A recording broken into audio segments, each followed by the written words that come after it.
Crisis రావడానికి అవకాశం ఉన్నటువంటి అంశాలని జాగ్రత్తగా ట్యాకిల్ చేయడంలో రేవంత్ సక్సెస్ అయ్యారు.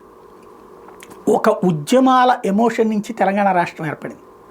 అదే ఉద్యమాల ఎమోషన్తోనే కేసీఆర్ సర్కార్ని దించడంలో రేవంత్ సక్సెస్ అయ్యాడు. అందుకని వేరే ఉద్యమాలు వచ్చేటటువంటి అవకాశం ఉందన్నప్పుడు ముందు జాగ్రత్త చర్య తీసేసుకుంటాడు. అందులో భాగంగానే తాజాగా రేవంత్ రెడ్డి తీసుకున్నటువంటి నిర్ణయం ఏంటయ్యా అంటే, ఏదైతే మందకృష్ణ మాదిగ వర్గీకరణ కోరారో, ఆల్రెడీ ఒకప్పుడు ఉమ్మడి రాష్ట్రంలో ఇదే రేవంత్ తెలుగుదేశం పార్టీలో ఉన్నప్పుడు తెలుగుదేశం పార్టీ ప్రభుత్వమే అప్పుడు ఆ బిల్లు తీసుకొచ్చింది, అమల్లోకి తీసుకొచ్చింది. తర్వాత కోర్టులు కొట్టేసినాయి, సుప్రీంకోర్టు ధర్మాసనమే కొట్టేసింది, రాజ్యాంగ ధర్మాసనమే కొట్టేసింది. దాన్ని రివిజన్లో అంటే వేరే కేసు సందర్భంగా అంతకంటే ఎక్కువ మంది రాజ్యాంగ సభ్యులతో కూడినటువంటి ధర్మాసనం మొన్న తేల్చి చెప్తూ రాష్ట్రాలకి సంపూర్ణ అధికారం ఇచ్చేసింది వర్గీకరణకు సంబంధించి. ఆ వర్గీకరణలో మాదిగ సామాజిక వర్గం తెలంగాణలో ఎక్కువ ఉంటుంది, కానీ కాంగ్రెస్ పార్టీ మాల సామాజిక వర్గానికి సంబంధించిన పార్టీగా పేరు.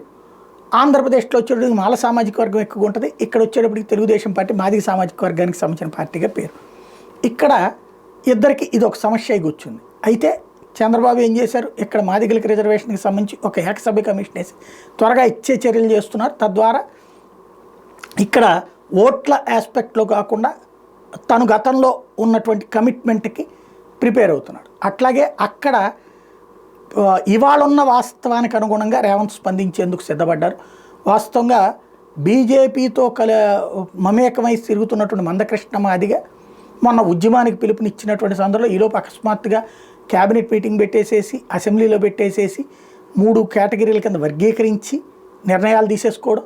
ఆ తర్వాతన మళ్ళీ మందకృష్ణ మాదిగని పిలిచి కూర్చోబెట్టి ఏమైనా అభ్యంతరాలు ఏమైనా అనుమానాలు ఉన్నాయేమో నివృత్తి స్వయంగా ముఖ్యమంత్రి చేయడంతో మందకృష్ణ మాదిగ ఫుల్ ఖుషి. తను బీజేపీ తరపున ఉన్న మోడీతో ఆప్యాయంగా ఉన్నటువంటిది, లేకపోతే బీజేపీ వాళ్ళకి సపోర్ట్గా చేసినటువంటి మందకృష్ణ మాదిగ ఇటు చాలా వ్యూహాత్మకంగా రేవంత్ని అప్రిషియేట్ చేశాడు. తద్వారా రేవంత్ తనకి క్రైసిస్ రాకుండా కంట్రోల్ చేసుకోవడంలో సక్సెస్